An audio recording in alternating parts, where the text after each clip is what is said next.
Accident ஆன இடத்துக்கு boiled, Kenny, Christie, பாய்டோட பையன் கூடவே அந்த சர்ச் ஃபாதரும் வந்துடுறாங்க. அந்த ஆக்சிடென்ட் ஆன கார்ல இருந்து இன்னொருத்தரும் வெளியே வர்றாரு. அவர் செம்ம போதை போல. அவர் நிலைமைய பார்த்ததுமே அடி எதுவுமே படலன்னு தெரிஞ்சுக்கிட்டு பாய்டு அவருக்கு ஹேண்ட் கஃப் போட்டு விடுறாரு. ஏன்னா அவர் போதையில இருக்காரு, நைட் வேற ஆக போது, எங்கேயாச்சும் போயிட்டாருன்னா என்ன பண்றது அப்படின்னு. கவுந்து கிடக்குற வேன் உள்ளாடி பாய்டு பாக்குறப்போ அம்மா மயங்கி கிடக்குறாங்க.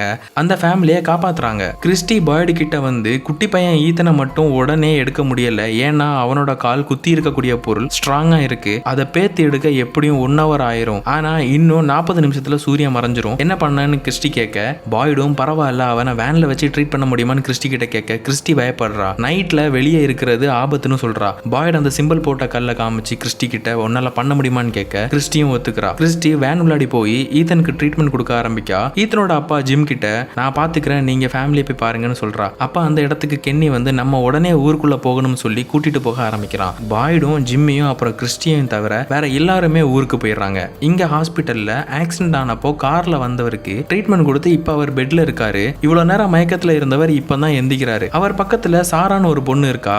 அவர் என் ஃப்ரெண்டுக்கு என்ன ஆச்சுன்னு கேட்க, சாரா அவரை கிஸ் பண்ணிட்டு எல்லாம் சரியாகிரும்னு சொல்லி ஒரு ஸ்க்ரூ டிரைவர் எடுத்து தொண்டைக்குழியிலே இறக்குறா. அவரு ஆள் அங்கேயே காலி. எல்லாரையும் கூட்டிக்கிட்டு கார்ல வந்த கென்னி ஜிம்மோட வேனை நிறுத்துறதுக்காக இவங்களே போட்டு வச்சிருந்த ஆணில இவங்க காரை ஏத்திடுறாங்க. இதனால வண்டியில இனி போக முடியாது. இன்னும் கொஞ்ச நிமிஷத்துல சூரியன் ஃபுல்லா மறைஞ்சிரும். கென்னியும் ஜிம்மியோட ஃபேமிலி கிட்ட நம்ம ஓடணும், எவ்வளவு ஃபாஸ்டா முடியுமோ அவ்வளவு ஃபாஸ்டா ஓடணும்னு சொல்லி அந்த டோனாவோட காலனிக்கு கூட்டிட்டு போறான். இங்க வேன்ல பாய்டு அந்த சிம்பிள் இருக்கிற கல்ல தொங்க விடுறாரு. எல்லா கிளாஸையும் வெளியே இருந்து உள்ள பார்க்க முடியாத மாதிரி துணியை வச்சு மறைச்சுக்கிறாரு. இதை பார்த்த ஜிம் என்ன பண்றீங்கன்னு கேட்க, பாய்டும் இந்த வேனை பாதுகாப்பான இடமா மாத்த ட்ரை பண்றேன்னு சொல்றாரு. ஜிம்மும் எதுக்கிட்ட இருந்து நீங்க பாதுகாக்க ட்ரை பண்றீங்கன்னு கேட்க, பாய்டும் இங்க நடக்கிறது எல்லாமே வினோதமா இருக்கும், இதை புரிஞ்சுக்க கொஞ்சம் டைம் எடுக்கும்னு சொல்ல வர ஜிம்மோட பையன் ஈத்தன் முழிச்சிடுறான். லைட்டா பேசிக்கிட்டு இருக்க ஈத்தனுக்கு சடனா உடம்பெல்லாம் நடுங்க ஆரம்பிக்குது. வெளியே ஏதோ மிருகம் கத்துற மாதிரி சவுண்ட் கேக்குது. பாய்டு கிளாஸ்ல போட்டிருந்த துணியை விலக்கிட்டு பாக்குறப்போ வெளியே யாரோ இருக்கிற மாதிரி இருக்கு. சடனா அந்த வேனை சுத்தி நிறைய ஆட்கள் சூழ்றாங்க. இங்கேயே இந்த எபிசோடு முடியுது.